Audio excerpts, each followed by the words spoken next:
आज हम मैथिली शरण गुप्त की तरफ चल रहे हैं। पंत जी पर जो बातें हुई, टूटी बिखरी हुई, उसी कड़ी में थोड़ा और पीछे चल रहे हैं।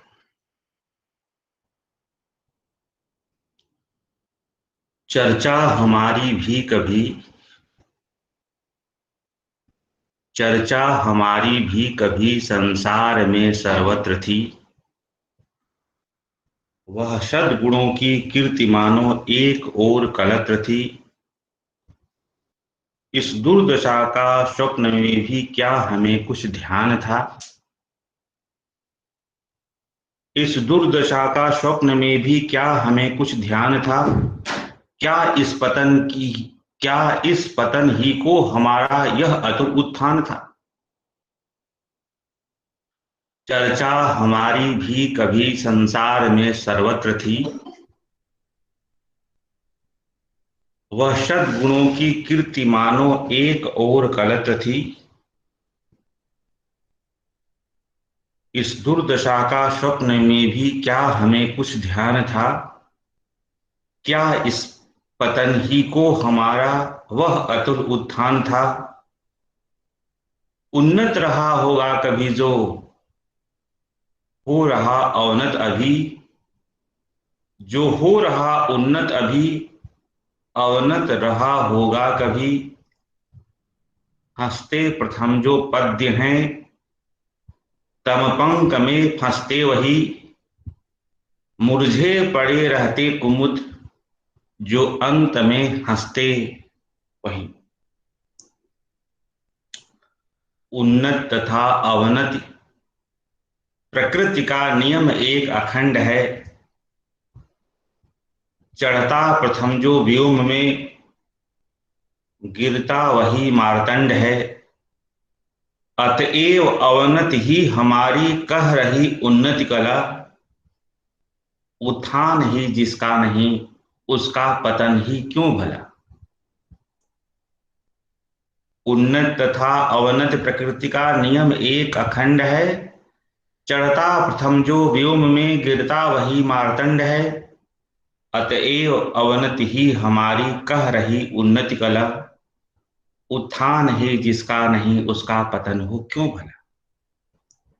होता समुन्नत के अनंतर सोच अवनति का नहीं। होता समुन्नत के अनंतर सोच अवनति का नहीं। हाँ, सोच तो है जो किसी की फिर न हो उन्नति कहीं। चिंता नहीं जो व्योम विस्तृत चंद्रिका का ह्रास हो। चिंता तभी है जब न उसका फिर नवीन विकास हो। होता समुन्नत के अनंतर सोच अवनति का नहीं। हाँ, सोच तो है जो किसी की फिर न हो उन्नति कहीं। चिंता नहीं जो व्योम विस्तृत चंद्रिका का ह्रास हो। चिंता तभी है जब न उसका फिर नवीन विकास हो। है ठीक ऐसी ही दशा हतभाग्य भारत वर्ष की। कब से इतिश्री हो चुकी इसके अखिल उत्कर्ष की। पर सोच है केवल यही वह नित्य गिरता ही गया। जब से फिरा है दैव इससे नित्य फिरता ही गया। है ठीक ऐसी ही दशा हतभाग्य भारत वर्ष की। कब से इतिश्री हो चुकी इसके अखिल उत्कर्ष की। पर सोच है केवल यही वह नित्य गिरता ही गया। जब से फिरा है दैव इससे नित्य फिरता ही गया। यह नियम है उद्यान में पककर गिरे पत्ते जहां।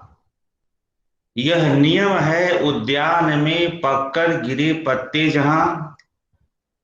प्रकटित हुए पीछे उन्हीं के लहलहे पल्लव वहां। पर हाय पर हाय इस उद्यान का कुछ दूसरा ही हाल है।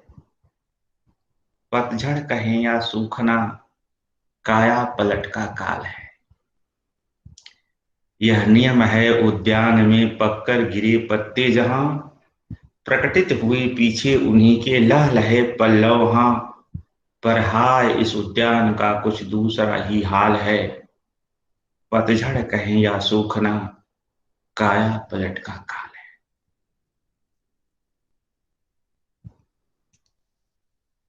जो कविता अभी हम आपके सामने पढ़ रहे थे, वह आज से ठीक 108 साल पुरानी कविता है। 100 साल धन 8 साल। और यह कविता मैथिली शरण गुप्त के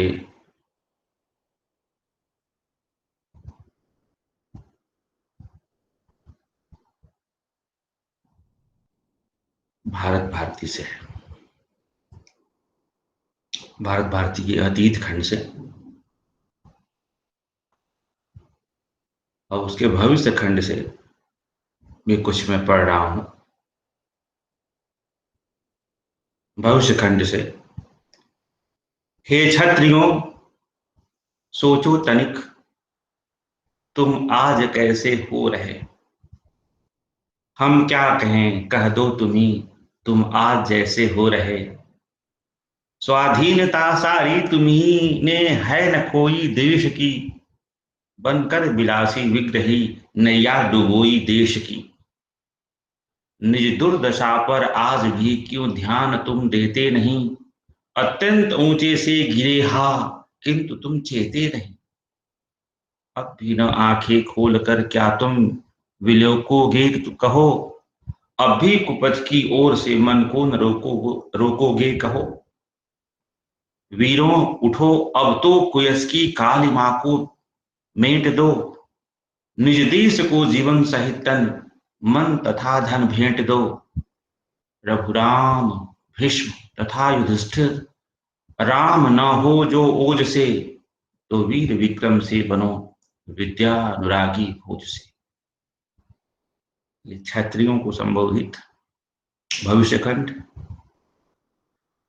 उन क्षत्रियों को जिन्होंने हिंदुस्तान पर लंबे समय तक शासन किया, राजा रहे, देश की रक्षा सुरक्षा का भार जिन पर रहा।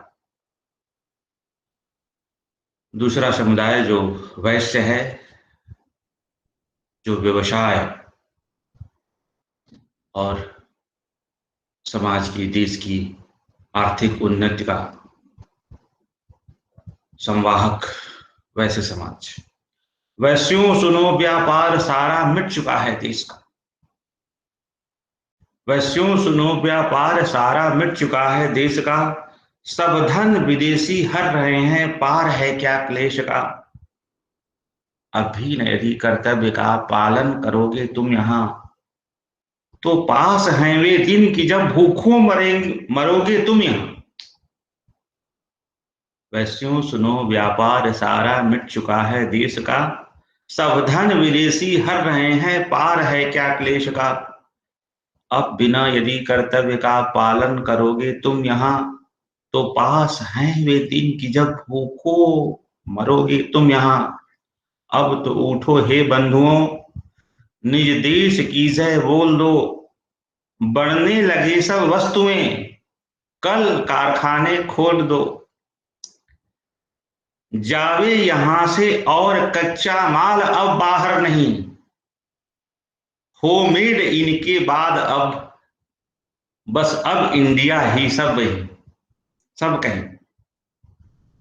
अब तो उठो हे बंधुओं, निज देश की जय बोल दो, बनने लगे सब वस्तुएं कल कारखाने खोल दो। जावे यहां से और कच्चा माल अब बाहर नहीं, होममेड इनके बाद बस अब इंडिया ही सब कहीं। है आज भी रत्न प्रसु वसुधा यहाँ की सी कहां, पर लाभ उससे अब उठाते हैं विदेशी ही यहाँ। उद्योग घर में भी अहो हमसे किया जाता नहीं, हम छाल छिलके चूसते हैं, रस पिया जाता नहीं। है आज भी रक्त प्रसव वसुधा यहाँ की सी कहाँ, पर लाभ उससे अब उठाते हैं विदेशी ही यहाँ। उद्योग घर में भी यहो हमसे किया जाता नहीं, हम छाल छिलके चूसते हैं, रस पिया जाता नहीं।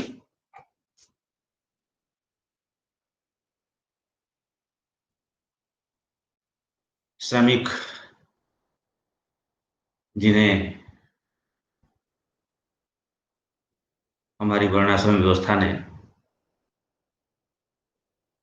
शूद्र बना दिया, अछूत बना दिया, और आप सब जानते हैं कि भारत की लंबी गुलामी का सबसे बड़ा कारण हमारी यही सोच बनती गई, जो पसीने से, श्रम से नफरत करने लगी। उन अछूतों, श्रमिकों, शूद्रों को समर्पित। शूद्रों उठो तुम भी, भारत भूमि डूबी जा रही। शूद्रों उठो तुम भी, भारत भूमि डूबी जा रही।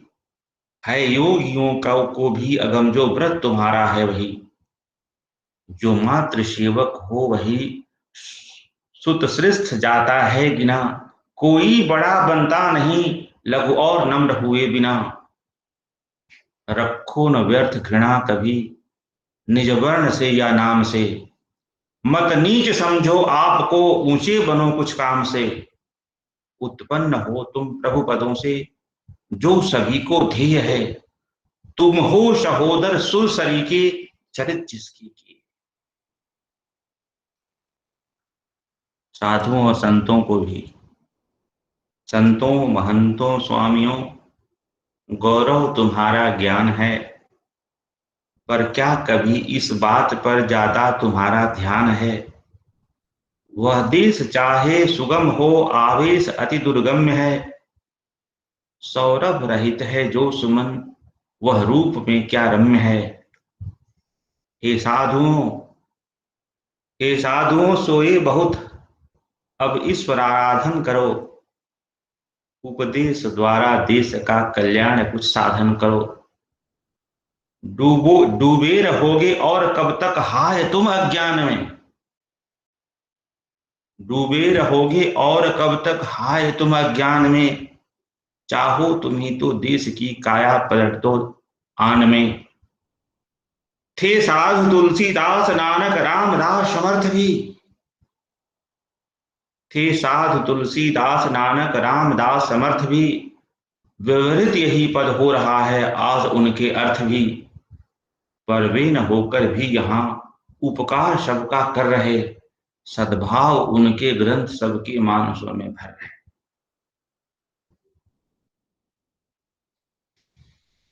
ये कुछ अंश भारत भारती से आपके सामने मैंने रखे, और इन्हें सुनने के बाद आपको जरूर ऐसा महसूस हुआ होगा कि ये कविता क्या कहना चाह रही है।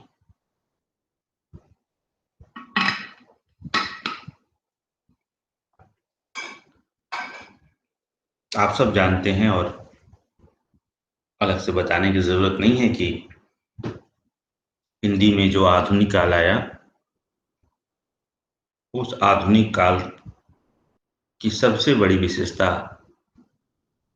सबसे बड़ी और पहली विशेषता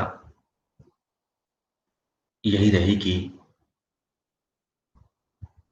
साहित्य के केंद्र में, चिंता और चिंतन के केंद्र में भारत आया। देश जिसमें हम पैदा हुए थे, और जिसमें हम अपने ही घर में प्रवासी होने को अभिशप्त थे। पंत जी को हमने पढ़ा, भारत माता कविता आपके संज्ञान में है। अपने ही घर में प्रवासिनी, अपने ही घर में मेहमान का अनुभव जब होने लगे आपको, तो आप समझिए कि आप उस घर के लिए अब क्या हो गए। अपने ही देश में अगर परदेश का की फीलिंग आने लगे, तो आधुनिक काल की जो चिंता है, आधुनिक काल जिसे हम कहते हैं हिंदी में, उस आधुनिक काल की सबसे बड़ी पीड़ा भी यही है कि अपने देश में है, लेकिन वो देश सिर्फ कहने को अपना देश है। श्रीकांत वर्मा की ये कविता है, संग्रह ही है मगध। मगध कहने को मगध है, रहने को नहीं। तो देश कहने को अपना था, लेकिन अपना था नहीं। आप भारतेंदु को याद करें और फिर इधर आप आए पंत जी को, भारत माता ग्रामवासिनी, और उधर आप अंधेर नगरी या भारत दुर्दशा, ये जो लगभग 15-20 साल उधर और 30-40 साल इधर, करीब 60 साल की जो हिंदी की रचना यात्रा है, उसी के ठीक बीच में, मतलब भारतेंदु और पंत जी के ठीक बीच में आप भारत भारती को लोकेट करें, अवस्थित करें। गुप्त जी वही हैं। मैथिली शरण गुप्त ऐसे कवि नहीं हैं जिन्हें आप पहली बार पढ़ रहे हैं। स्कूल में कक्षा 10 तक आपने गुप्त जी की कोई न कोई रचना जरूर पढ़ी होगी। और मैथिली शरण गुप्त के परिचय पर बहुत विस्तार से कहने की जरूरत मैं महसूस नहीं करता, लेकिन इतना जरूर आप ध्यान में रखें कि जिसे हम द्विवेदी युग कहते हैं, द्विवेदी युग का मतलब हजारी प्रसाद द्विवेदी नहीं, महावीर प्रसाद द्विवेदी। उस महावीर प्रसाद द्विवेदी युग में नामकरण के पीछे सबसे बड़ा कारण यह था कि सरस्वती युग उसे कह सकते हैं आप,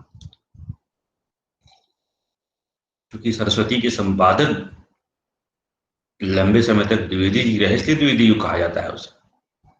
बुनियादी रूप से वो सरस्वती युग है। और सरस्वती पत्रिका अपने समय में कितनी महत्वपूर्ण, कितनी बहुआयामी, कितनी लोकप्रिय थी, इसका अंदाज आपको शायद नहीं होगा। सरस्वती की पुरानी फाइलें आप जब आएंगे विश्वविद्यालय में, सब हमारे विश्वविद्यालय में सुरक्षित रखी हुई हैं। कभी उन्हें आप समय निकालकर उलटिए पलटिए तो पता चलेगा आपको कि उस युग का नामकरण सरस्वती युग, द्विवेदी युग क्यों पड़ा। लोकप्रियता का आलम यह है कि दक्षिण अफ्रीकी प्रवास में गांधी जी अगर हिंदी की कोई एक पत्रिका मंगाते थे तो सरस्वती थी। सरस्वती में सिर्फ हिंदी प्रदेश नहीं, हिंदुस्तान बोल रहा था। हिंदुस्तान की आत्मा, हिंदुस्तान की वेदना बोल रही थी। और सरस्वती सिर्फ हिंदी साहित्य की पत्रिका नहीं थी, सरस्वती हिंदी चेतना की प्रतिनिधि पत्रिका थी, जिसमें राजनीति थी, जिसमें अर्थशास्त्र था, जिसमें समाजशास्त्र था, जिसमें अंतरराष्ट्रीय राजनीति की चिंता थी, दुनिया भर में चलने वाले स्वाधीनता आंदोलन की चिंता थी। तो हिंदी का एक तरह से आप कहें कि पहली बार एक वैश्विक परिदृश्य आपको अगर कहीं दिखाई पड़ता है तो सरस्वती पत्रिका। ये सब काम द्विवेदी जी ने जिस मिशन के तहत किया, वही मिशन हिंदी नवजागरण की आत्मा है। रामविलास शर्मा ने अगर हिंदी नवजागरण की अवधारणा को देश के सामने, दुनिया के सामने रखने का साहस किया, उसके पीछे महावीर प्रसाद द्विवेदी का ऐतिहासिक प्रयास है। द्विवेदी जी ने जो काम किया, उसी के बल पर रामविलास शर्मा ने 1976 में उनकी किताब पर काम करते हुए हिंदी नवजागरण की अवधारणा प्रस्तुत की। और उस हिंदी नवजागरण के केंद्र में द्विवेदी युग है। आप कहिए कि वही ठोस जमीन है जिस पर खड़ा होकर अतीत में और भविष्य में नवजागरण की चेतना का संधान रामविलास जी करते हैं। द्विवेदी युग के सबसे प्रमुख कवि मैथिली शरण गुप्त है। प्रतिनिधि कवि कह सकते हैं, रिप्रेजेंटेटिव पोएट। और यह बात आप देखें कि महावीर प्रसाद द्विवेदी और सरस्वती पत्रिका की जो चर्चा मैंने की आपसे, कि किस तरह से एक बहुआयामी चेतना, हम जिस मुश्किल के समय में अभी आप देख रहे हैं, गुजर रहे हैं, हम आप सब, इस मुश्किल को समझने के लिए युद्ध हो, महामारी हो, स्वाधीनता आंदोलन हो, या अपना एक निजी जीवन संघर्ष हो, जिसमें हम सब लोग, आप ज्यादा विस्तार से व्याख्या करने की जरूरत नहीं है। किसी एक विषय से काम नहीं चलता, एक चीज से भी काम नहीं चलता, एक ज्ञान से काम नहीं चलता। सिर्फ कविता पढ़कर हम रह जाएंगे और पूरी समस्या को समझ जाएंगे, संभव नहीं है। सिर्फ साहित्य से देश समझ में आए, ये भी संभव नहीं। अपनी पीड़ा, अपनी वेदना, अपनी यातना, अपनी दुर्दशा, अपनी पराधीनता को समझने के लिए जिस व्यापक चेतना की जरूरत होती है, वह चेतना सरस्वती युग की चेतना है। भारत भारती की कविता का जो अंश मैं आपसे साझा कर रहा था, जो पढ़ रहा था, आपको पढ़ते हुए लग रहा होगा कि सिर्फ कविता में जीने मरने वाला आदमी ये सब नहीं सोच सकता।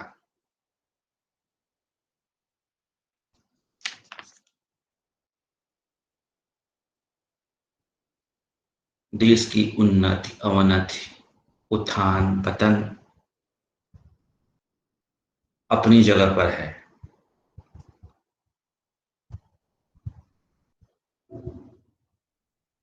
पीड़ा क्या है असली? पीड़ा यह है कि सारा कच्चा माल हमारे ले जा रहे हैं, खनिज ले जा रहे हैं, हमारा सूत ले जा रहे हैं, कपास ले जा रहे हैं, और अपने यहां मुहर लगाकर भेज रहे हैं, मेड इन इंग्लैंड करके।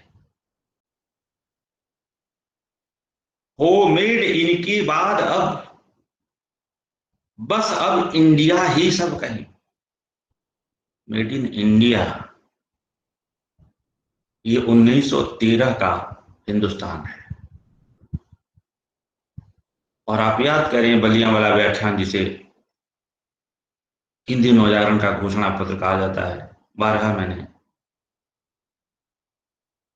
ध्यान देकर पढ़ा है, आपने भी पढ़ा होगा। सबसे बड़ी चिंता क्या, मैंने आपसे चर्चा की थी शायद, कि गांधी जी से पहले भारतीय हिंदू इस बात पर ध्यान दे रहे हैं कि हमारे पास कपड़े नहीं है। एक नंगा देश, कहां तो हम पूरी दुनिया को कपड़ा पहनाते थे, और कहां आज हमारा शरीर ढकने के लिए आदमी और पशु में फर्क क्या है? सिर्फ यही है, पहला जो दिखाई पड़ता है कि हम अपना शरीर ढकने की कोशिश करते हैं, और वो कपड़े से संभव है। तो सदियों से हम पूरी दुनिया को कपड़ा पहनाते रहे, और आज हमारा कपड़ा ही छिल जाए। ये प्रतीक है, और सिर्फ प्रतीक ही नहीं है, यथार्थ भी है। अकबर के समय तक प्रेमचंद ने लिखा कि अकबर के समय इंग्लैंड से 3 व्यापारी आए भारत में। उन्होंने कहा कि इतना यहाँ पर, इतनी संपदा है भारत में कि सिर्फ एक शहर काफी है पूरे इंग्लैंड की संपत्ति के आगे। फतेहपुर सीकरी और आगरा को घूमकर कहा उन्होंने कि जितनी संपत्ति यहाँ है उतने में तो पूरा इंग्लैंड नप जाए। ये भक्ति काल का भारत है, लेकिन भारतेंद्र युग का भारत।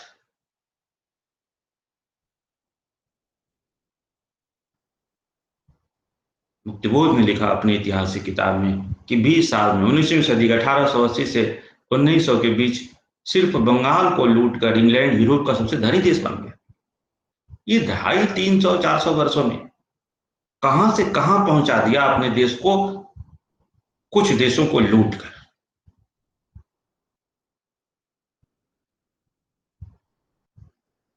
तो हमारा भारतेंदु अगर समझ रहा है कि अंग्रेज राज सुख साज सजे सब भारी, खूब अच्छा है, खूब दिखाई पड़ा है, चमक दमक टिमक दिखाई पड़ा है, लेकिन पैधन विदेश चल जात यह सारा माल हमारा विदेश चला जा रहा है। यही चिंता की बात है, दुख की बात है। और यह दुख की बात सिर्फ भारतेंदु के लिए नहीं है, यह बात मैथिली शरण गुप्त के लिए है, महाविष्णु द्विवेदी के लिए है, प्रेमचंद के लिए है, मुक्तिबोध के लिए है, निराला के लिए है, पंत के लिए है।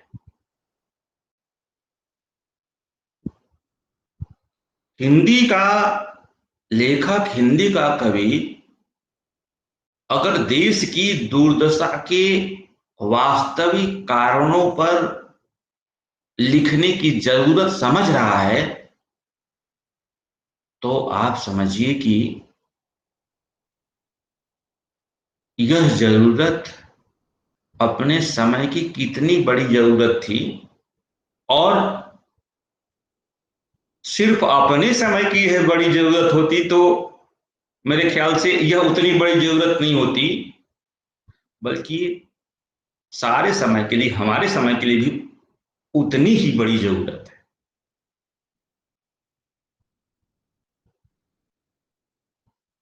सारा माल चला जा रहा है,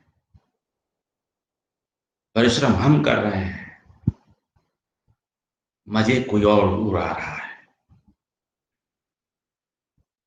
यह चिंता, ये नवजागरण की चिंता है, भारत भारती की चिंता है, मैथिली शरण गुप्त की चिंता है। मैथिली शरण गुप्त हिंदी साहित्य के इतिहास में सिर्फ ऐतिहासिक महत्व के कवि नहीं है। मैथिली शरण गुप्त हिंदी साहित्य के इतिहास में इसलिए भी ज्यादा लंबे समय तक याद किए जाने वाले कवि हैं कि उन्होंने पहली बार हिंदी कविता को, पहली बार जब कह रहा हूं तो इसे आप कोट अनकोट ध्यान रखिए, पहली बार हिंदी कविता को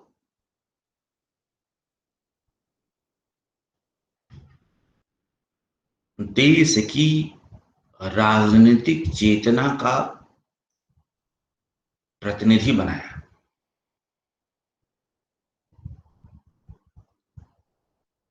पहली बार ही काम हुआ। यह काम कविता में अभी तक किसी ने नहीं किया था। दूसरी चीज आप देखें गुप्त जी के बारे में,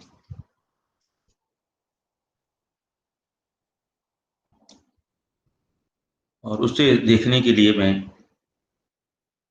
आपको मुसद्दस के पास ले चलूंगा। हाल ही का मुसद्दस,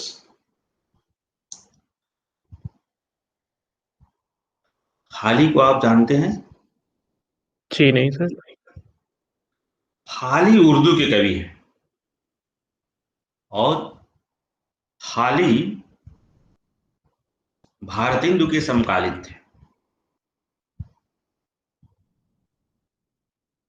हाली को समझे बिना आप मैथिली शरण गुप्त को नहीं समझ सकते।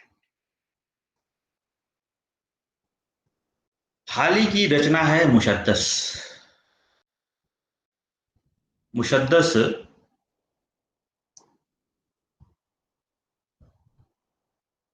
उर्दू नवजागरण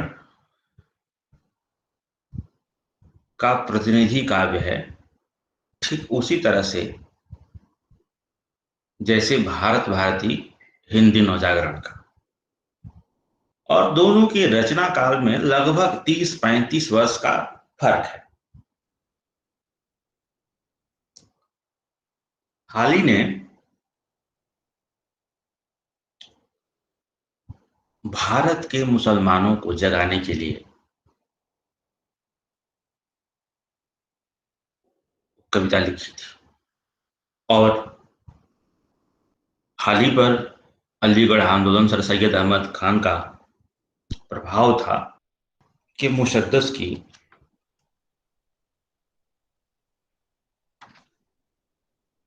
कुछ पंक्तियां मैं पढ़ रहा हूं आपके सामने। और मेरा ख्याल है कि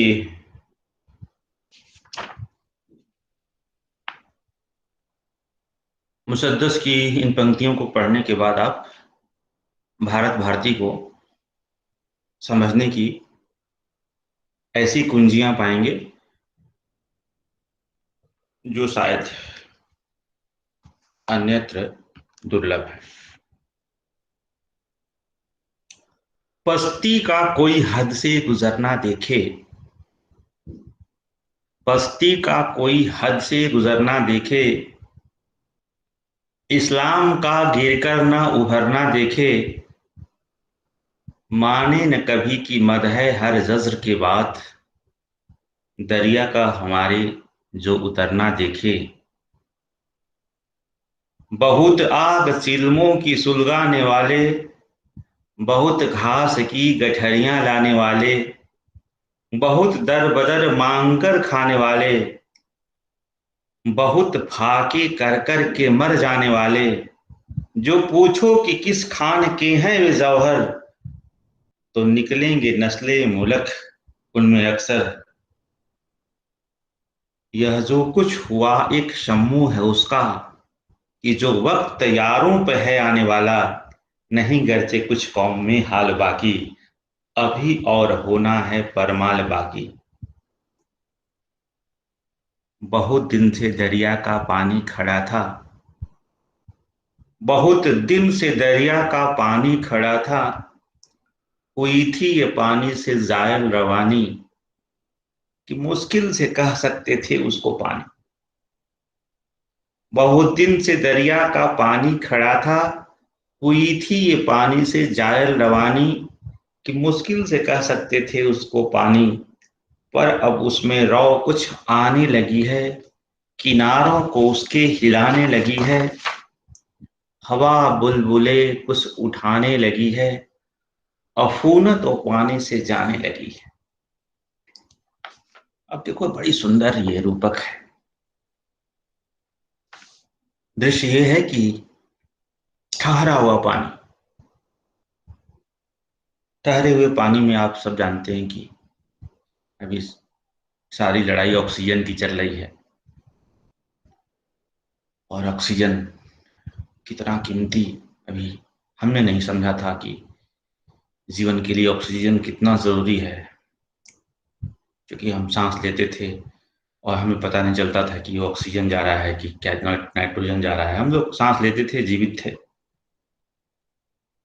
पानी में ऑक्सीजन, पानी में ऑक्सीजन की मात्रा जब कम हो जाए, वैसे ही जैसे शरीर में जीवन में, मुशद्दस ने कहा कि हाली ने कहा मुसद्दस में कि ये पानी जो है, जो समाज है हमारा, यथास्थितिवाद की वजह से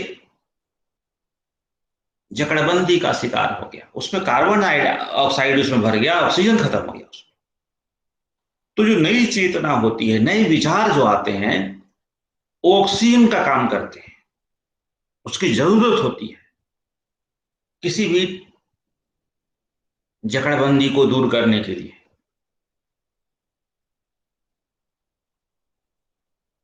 अब देखो आगे कविता का कुछ अंश में पढ़ रहा हूं, और भारत भारती से और मैथिली शरण और मुशद्दस से तुलना करके, क्योंकि मैथिली शरण गुप्त ने स्वयं लिखा है कि मैं हिंदी के लिए मुशद्दस लिख रहा हूं। उन्होंने स्वीकार किया इस बात को कि हिंदी में, मतलब एक और बात थी कि अ, जो नवजागरण की चेतना थी उसमें, जैसे हमारा देश मजहब के नाम पर बंट गया, टूट गया आजादी के साथ ही। और आप सब जानते हैं कि हमारे हिंदुस्तान का उससे बड़ा कुछ दुर्भाग्य हो नहीं सकता। जो हमें अवसर मिला था जश्न मनाने के लिए, वो जश्न पर पानी फेर दिया साम्राज्यवादी ताकतों ने। उसी तरह से जो हमारा 1857 था, और हिंदू मुसलमान सब मिलकर साम्राज्यवाद से लड़ रहे थे, उसको एक विचित्र ढंग से भाषा के नाम पर, मजहब के नाम पर 90 साल का एक जो खेल चला। आप देखिए 1857 से 1947, 90 साल में 1857 में कितनी चट्टानी एकता के साथ हिंदू मुसलमान ब्रिटिश शासन के खिलाफ लड़ रहे थे। और उसके बाद ही पूरा जो गेम चेंज किया साम्राज्यवादी ताकतों ने, उस गेम चेंजिंग में मजहब, भाषा, राजनीति, राजनीतिक दल, वो तमाम दंगों का सिलसिला, ये अद्भुत प्रयोग किया साम्राज्यवादियों ने। इस दृष्टि से भी भारत भारती को पढ़ा जाना चाहिए, और मुसद्दस के साथ पढ़ा जाना चाहिए। संबोधित है मुसद्दस मुसलमानों को, वैसे ही जैसे भारत भारती हिंदुओं को। वे सोते में कुछ के कुल बुलाने लगे हैं, बुजुर्गों के दावों से फिरने लगे हैं, वो खुद अपनी नजरों से गिरने लगे हैं। वो खुद अपनी नजरों से गिरने लगे हैं। नई रोशनी से हैं आंखें चुराते, मगर साथ ही यह भी है कहते जाते कि दुनिया नहीं गरचे रहने के काबिल, पर इस तरह दुनिया में रहना है मुश्किल। धुएं कुछ दिलों से निकलने लगे हैं, कुछ आरे से सीनों पे चलने लगे हैं। वो गफलत की रातें गुजरने को हैं अब, नहीं घर से कुछ दर्द इस्लाम उनको। बराबर है वो सुबह या शाम उनको, मगर कौम की सुन के कोई मुसीबत, उन्हें कुछ न कुछ आ ही जाती है दिक्कत।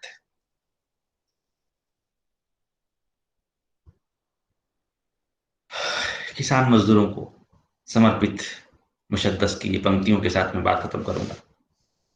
वो थकते हैं।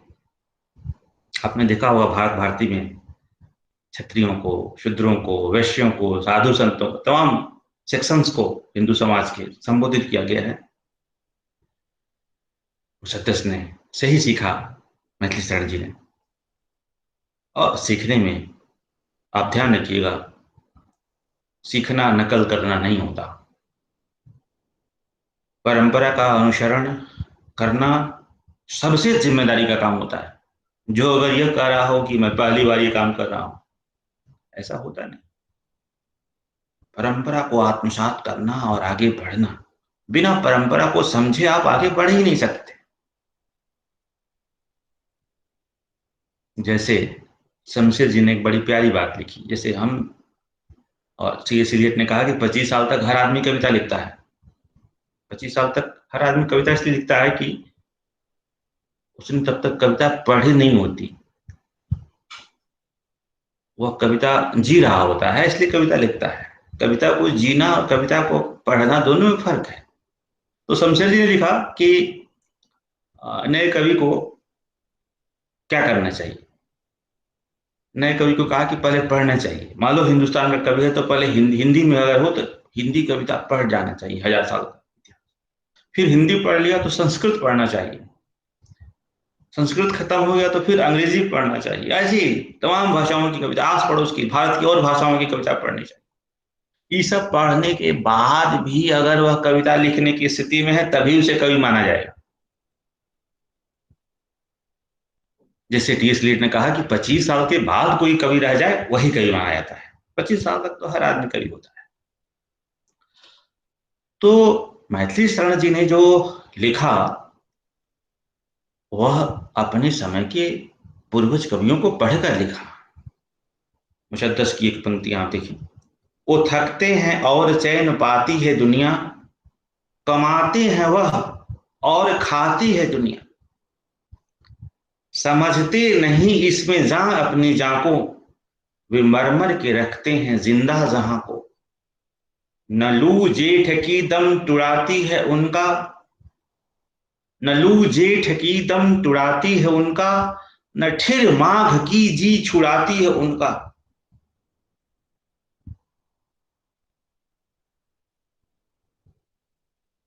कविता मुसलमान लिख रहा है लेकिन, और मुसलमानों को संबोधित है, लेकिन कविता हिंदुस्तान की है जहां जेठ की लू और माघ की ठिठुरन